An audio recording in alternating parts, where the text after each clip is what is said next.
Investir Malin, une émission présentée par Alexandre Brunet et Gaëtan Lefebvre, cofondateurs du site construire-sa-retraite.com. Bonjour à toutes et à tous, investisseurs malins. Voici l'heure de votre rendez-vous mensuel consacré aux investissements immobiliers sous toutes leurs formes. Et lors de ce rendez-vous, nous vous proposons de décrypter avec l'aide de notre invité, Aujourd'hui, vous allez le voir, une thématique sur l'immobilier afin de vous donner les meilleures astuces et stratégies. Alors aujourd'hui, nous allons nous mettre sous les projecteurs un support immobilier qui a même été porté au cinéma dans l'excellent film L'Auberge espagnole. On y découvre les avantages pour les étudiants de louer à plusieurs un bien immobilier qu'ils se partagent pour limiter les frais. Certains d'entre vous l'ont peut-être même vécu avec de bons souvenirs et parfois de moins bons. Alors pour les étudiants, c'est intéressant, mais pour les investisseurs, qu'en est-il ? Est-ce, comme on l'entend parfois, un Eldorado ? Y a-t-il des règles à respecter et des précautions à prendre ? Alors, pour nous aider à répondre à cette question, ce mois-ci, nous avons le plaisir d'accueillir la référence en France, n'ayons pas peur, sur la colocation, Audrey Perrin. Audrey Perrin, bonjour, merci, un grand merci d'avoir accepté notre invitation. Audrey, première question immédiatement, on associe souvent la colocation aux étudiants. Est-ce que c'est vraiment une règle immuable et surtout, est-ce que cela condamne finalement l'investisseur à choisir un bien au cœur d'une zone étudiante, Audrey ? Bonjour. Alors, oui et non. Alors, concrètement, pour les néophytes... Vous êtes normande, vous Presque. Pour les néophytes, en fait, souvent, lorsqu'on pense et qu'on parle colocation, eh bien, on pense effectivement aux étudiants. Mais en fait, les étudiants ne représentent qu'un septième des profils vers lesquels on peut se tourner pour faire de la colocation. Un septième, et ne représentent même pas la majorité dans ce septième. D'accord. Pour le coup, c'est intéressant, mais pas que. On peut vraiment faire de la colocation partout. Mais c'est vrai que les étudiants, c'est vraiment quelque chose d'un peu plus facile. D'accord. Et alors finalement, être au sein d'une zone étudiante est intéressant, mais ce n'est pas une nécessité absolue, venez-vous de dire. Mais qu'est-ce qui fait qu'un bien sera plus ou mieux adapté à la colocation qu'un autre ? À la fois pour cette partie étudiante, mais aussi pour les 6/7e dont vous allez certainement nous dévoiler la source. Alors effectivement, les biens que j'affectionne particulièrement, ce sont des biens que j'estime être en étoile. C'est-à-dire que lorsqu'on rentre dans la porte, on a entre guillemets un couloir, et de part et d'autre de ce couloir-là, on a toutes les pièces. Donc ça, c'est vraiment un appartement que j'estime même être hybride, parce qu'il peut certes s'adapter à la colocation, mais après peut être aussi revendu très facilement et être adaptable à tous les types de profils dont je vous ai parlé. Par exemple, on a dit que les étudiants représentaient un septième. J'ai dit que les étudiants représentaient un septième.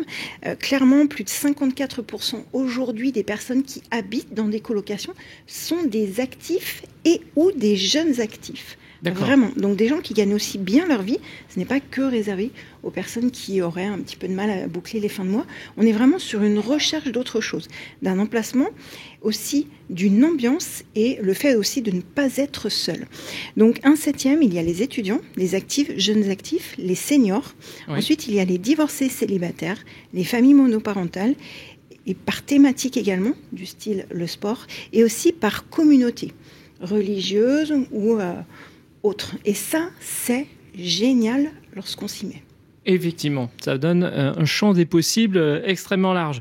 Et au-delà des aspects agencement général du bien que vous venez d'évoquer, avec ce dispositif en étoile, retenez-le bien tous, faut-il prévoir un équipement particulier du bien ? Faut-il prévoir des services particuliers à mettre à disposition ? Moi, je ne sais pas à quoi je peux penser, mais Netflix, Internet ou je ne sais quoi. Alors, oui, sachant que la colocation évolue beaucoup. C'est-à-dire qu'on ne va pas mettre les mêmes équipements selon qu'on fasse, par exemple, de la colocation senior, évidemment avec des portes un petit peu plus larges, etc., ou de la colocation, par exemple, étudiants ou jeunes actifs. Les actifs ont pratiquement tous un PC portable. De ce fait, est-ce qu'il est intéressant de mettre Netflix sur la télé, la grande télé, ça peut être intéressant, mais quasiment tous ont leur propre abonnement sur leur ordinateur. Donc oui, moi ce que j'aime en fait, je fais de la colocation et de la colocation haut de gamme, c'est vraiment tout, on en parlera un petit peu plus tard, tout ce qui concerne les petits équipements. Vous voyez, par exemple, c'est quelque chose de très subtil, je mets des prises USB dans les toilettes. C'est ce genre de détail qui fait qu'on peut aussi avoir une rentabilité et faire en sorte que les gens se sentent très bien ici et qu'ils aient malgré tout leur espace aussi privé et aussi partagé. C'est ça aussi qui est important.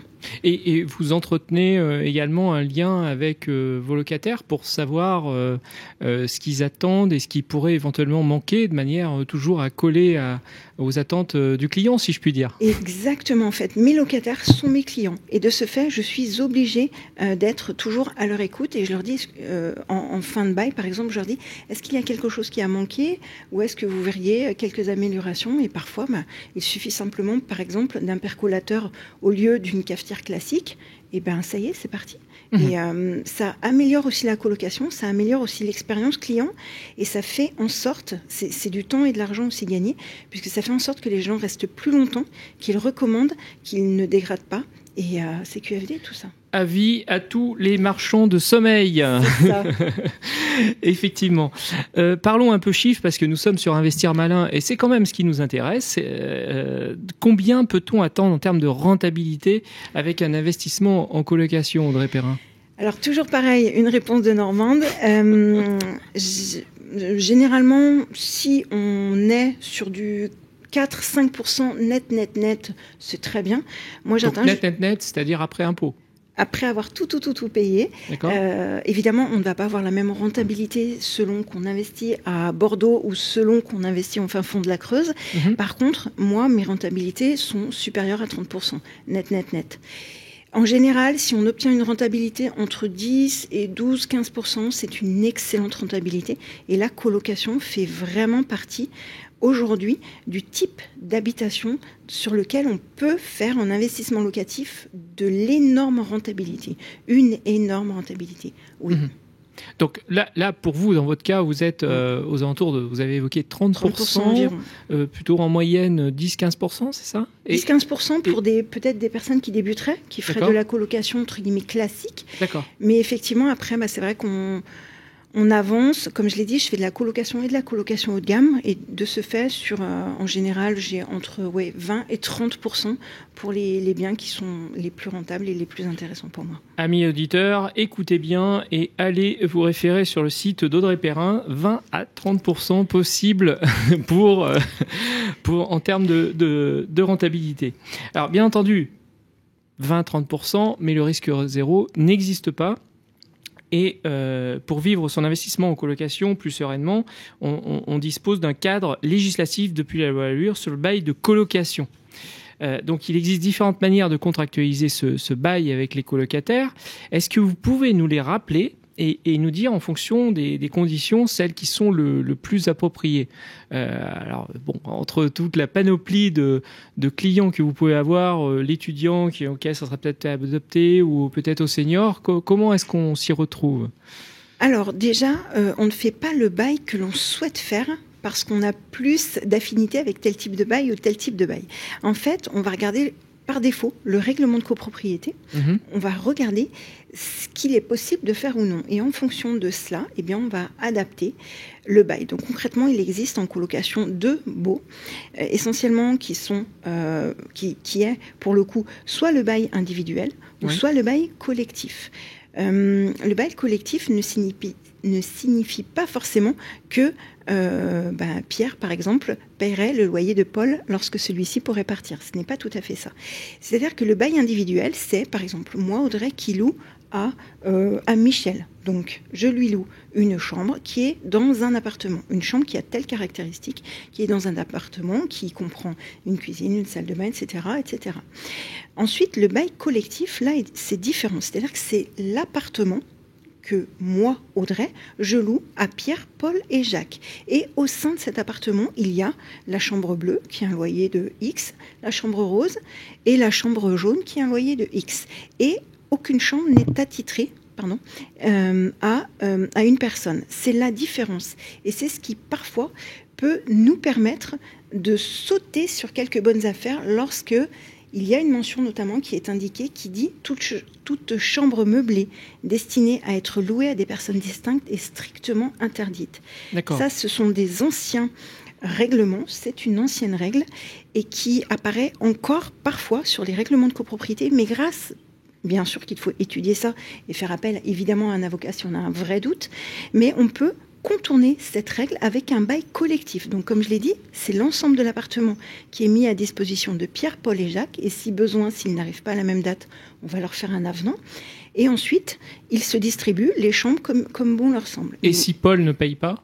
Et si Paul ne paye pas, au même titre que les autres, eh bien on peut prendre une garantie Visale, on peut prendre une garantie, une GLI, une garantie loyer impayé, ou des personnes qui peuvent se porter garante caution. D'accord. Alors, on a parlé de la rentabilité de ce type d'investissement. Qu'en est-il de la fiscalité des biens en colocation ? Est-ce qu'il y a un régime particulier ou des points particuliers à évoquer ?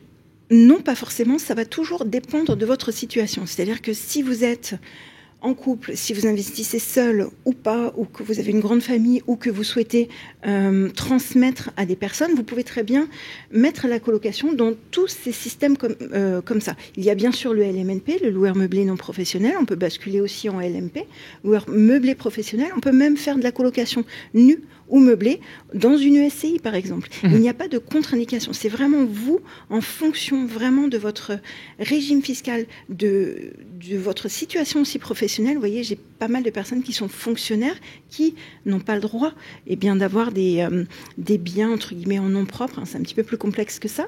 Peuvent très bien posséder une SCI, par exemple, mais ne pas être le 1% qui est gérant de la SCI. Mais eux peuvent en posséder 99% des parts. Mais ils ne peuvent pas être gérants. Et toutefois, ils peuvent malgré tout investir dans l'immobilier en mettant ces biens-là dans une SCI. Mais on ne peut pas en vivre, puisque c'est encore différent. Alors qu'en nom propre, on peut en vivre. Très bien. Alors, vous proposez des formations en ligne via votre site Les Revenus Autrement, mais aussi des coachings sur l'investissement immobilier et en particulier la colocation, bien sûr. Donc, il y a de plus en plus, par conséquent, d'acteurs sur ce secteur, et donc essentiel de se distinguer par de la concurrence, peut-être en allant vers le haut de gamme, comme vous l'évoquiez. Quels sont les critères de choix ? Je pense qu'il y a beaucoup d'auditeurs qui se posent cette question. Quels sont vos critères de choix en termes de zone géographique et de type de bien pour vous ? On a vu, vous aviez un petit peu dévoilé la forme de l'appartement en étoile, mais est-ce que vous auriez quelques pistes à nous donner ? Alors, j'ai beaucoup de pistes, et il y en a une qu'il faudrait vraiment retenir, en fait, il y en a plusieurs, mais il y en a une qui est particulièrement intéressante, c'est, s'il vous plaît, regardez déjà la cible vers laquelle vous voulez vous orienter avant d'acheter un quelconque bien. Regardez s'il y a un marché, regardez les types et les profils de personnes vers lesquels vous avez envie de collaborer, de travailler avant de vous lancer carrément dans un achat immobilier. Je vois 99% des personnes qui viennent me voir, qui achètent un bien et qui se disent je vais le mettre en colocation, mais qui n'ont pas étudié à qui ils vont le louer. Comme je l'ai dit tout à l'heure, on ne va pas louer, par exemple, des chambres de 9 mètres carrés et 20 mètres cubes à des étudiants, comme on pourrait les proposer à des gens qui sont seniors, qui ont peut-être des meubles en bois, qui ont une capacité à se mouvoir qui est peut-être un peu différente.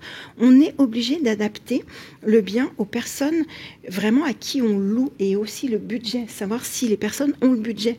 Et de ce fait, on est obligé de connaître le profil des locataires avant d'acheter le bien et avant du coup d'acheter tous les équipements, etc. Mais finalement, ce que vous nous dites, Audrey Perrin, c'est comme toute entreprise, identifions nos clients pour y trouver la bonne réponse adaptée aux clients, tout simplement. C'est exactement ça. C'est vraiment la fibre entrepreneuriale. Une colocation est une entreprise. On peut avoir plusieurs entreprises, mais une colocation se gère à part entière et aussi sur l'ensemble d'un parc immobilier. Mais vraiment, regardez ce que souhaitent vos clients avant d'acheter un quelconque bien, parce qu'on n'achète pas quelque chose qui vaut 2 €. Et l'objectif, c'est de gagner de l'argent et de ne pas être esclave de son bien. Passionnant. Passons maintenant très rapidement à la question du mois qui nous est posée par Nicolas de Guyancourt. Une nouvelle forme d'investissement en colocation fait son apparition et semble monter en puissance, le co-living. Que pensez-vous de cette nouvelle solution ? Est-ce un bon plan pour les investisseurs particuliers ? Je trouve ça absolument génial. C'est vraiment, vous parliez tout à l'heure de l'auberge espagnole, on est complètement là-dedans. C'est vraiment un mélange de colocation, d'appartements dans une colocation, puisqu'on peut avoir effectivement sa cuisine, etc., même une salle de sport. Je trouve ça vraiment top. Après, pour moi, il y a des limites malgré tout, car on ne peut s'y projeter que pendant un certain nombre d'années. Mon objectif est vraiment de faire en sorte que mes locataires, mes colocataires restent le plus longtemps possible. Oui, mais là ça risque d'être l'hôtel. C'est un petit peu l'hôtel, et puis après, il peut y avoir aussi les dégradations du fait du flux important de personnes. Et donc, c'est plutôt ça. Alors, c'est plutôt un petit renouvellement de mobilier et de choses à prendre en compte, mais qui sont quand même importantes du fait du flux. Mais par contre, c'est une excellente idée, c'est vraiment top. Oui. Très bien, merci Audrey Perrin. Nous rappelons à nos auditeurs que vous êtes fondatrice du site Les Revenus Autrement et que vous dispensez régulièrement des formations et accompagnez des investisseurs via des formules de coaching. Quant à nous, nous vous donnons rendez-vous le mois prochain pour découvrir un nouveau thème. En attendant, vous pouvez nous retrouver sur le site construire-sa-retraite.com dans lequel vous pourrez découvrir plein d'investissements malins comme la colocation. Évidemment, n'oubliez pas, demain se décide aujourd'hui et ne passez pas à côté des bonnes occasions en suivant les bons conseils de nos invités. Merci Audrey. Merci beaucoup. Investir malin, une émission présentée par Alexandre Brunet et Gaëtan Lefebvre, cofondateurs du site construire-sa-retraite.com.